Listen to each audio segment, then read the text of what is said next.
This video is meant to provide an overview of how you will enter your initial data into the Write Capital Planning software using their guided data entry screens.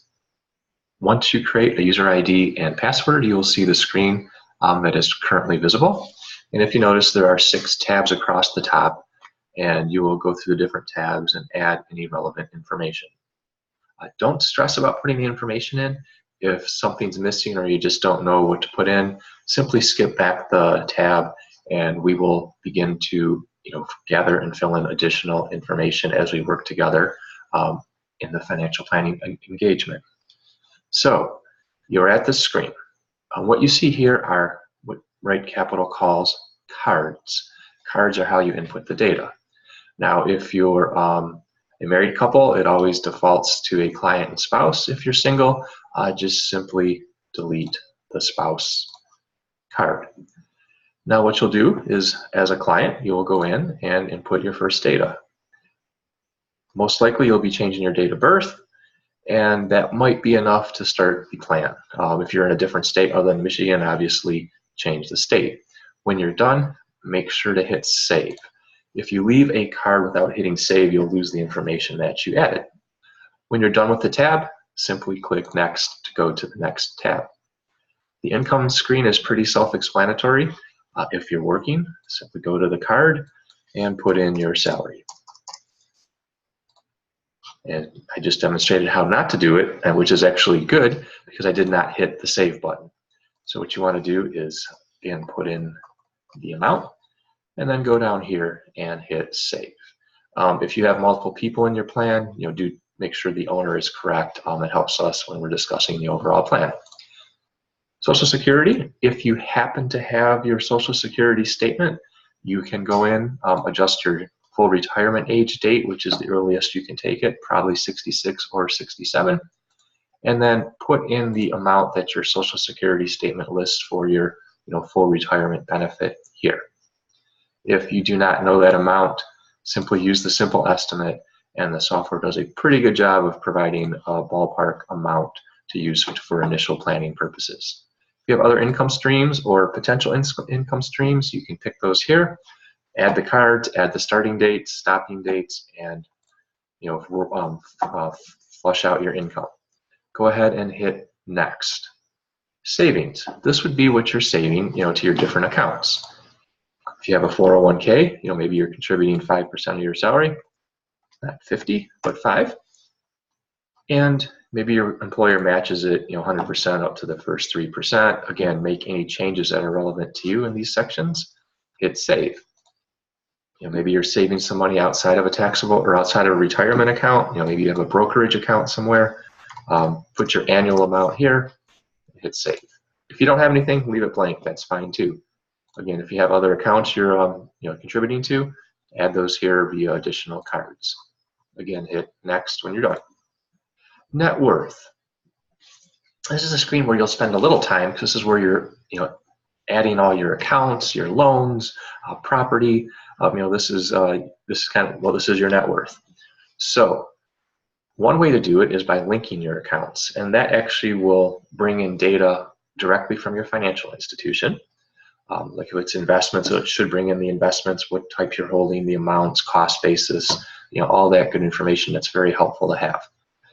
If it's a checking or savings account, it'll bring in your transactions that you can see later, for budgeting purposes. Maybe you can see what you've spent on groceries that month. So what you do to link an account is you simply click on the link button, and then maybe type in the name of the institution that you want to link. Some may have multiple logins, so do look at the website that's listed and make sure it's the one you want. Like for example with Vanguard, it could be your individual website account, or maybe it's a 401k that has a different website link. So just make sure you pick the right one.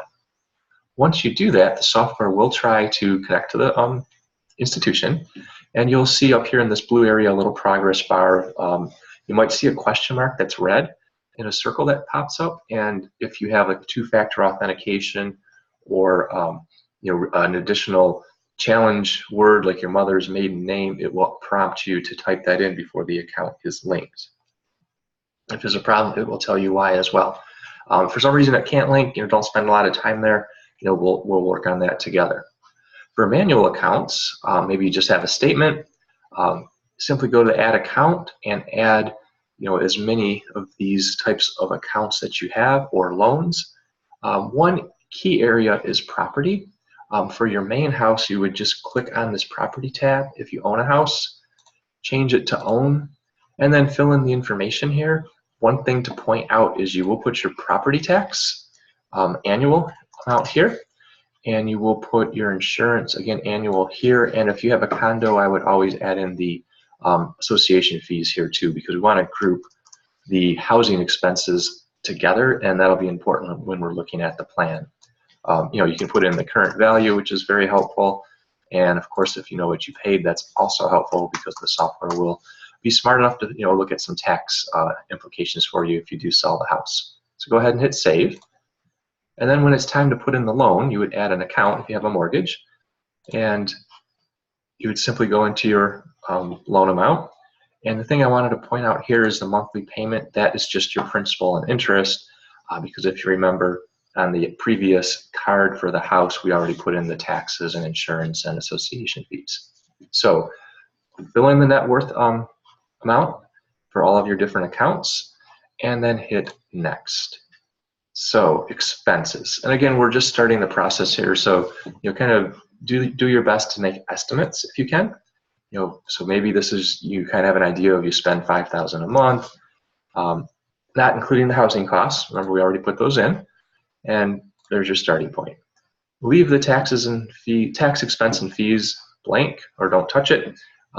We'll deal with that later, and if there's any other major expenses that you want to add, feel free to add those.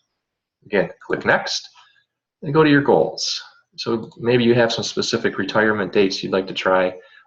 Nothing's set in stone. Pick a date. That's a starting point. Retirement expense, for now, I would have it match what you put in before for monthly, or maybe 80% of that. Again, it's a starting point. We will spend time reviewing all that information. I would leave the healthcare and long-term cost care default numbers for now, and we can always modify those as we work on your plan. So you've now finished your goals. If there's other goals, I should step back. You would add those here. Maybe there's some one-time goals or some long-term goals that you wish to make sure you're saving for.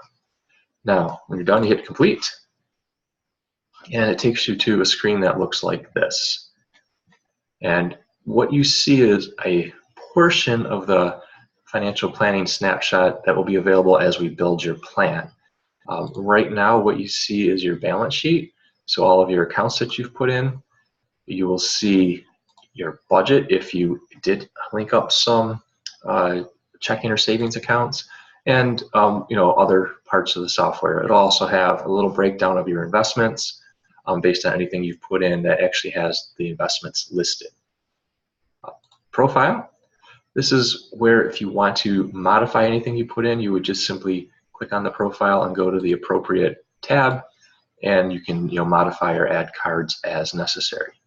The last thing I wanted to show you is the document vault. So if you click on this gear and hit vault, this is how you can upload any files that have been requested or that are of interest to me for the planning process. It's a secure vault, so everything is shared via that way and not via email.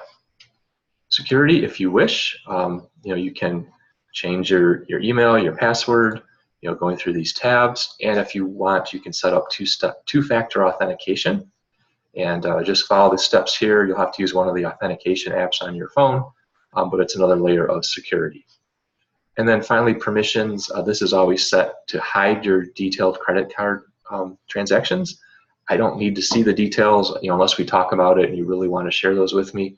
I just care about high-level numbers. So you'll be able to see the details that maybe you went to Starbucks 6 times last week. All I'll see is maybe a roll-up for restaurants. So again, I don't need to see all your details. Just leave it the way it is. And that basically is an overview of how you enter your data into the software. When you're done, just simply click sign out, and next time you log in, use your new user ID and password and possibly the two-factor authentication, and we will go from there. Thank you.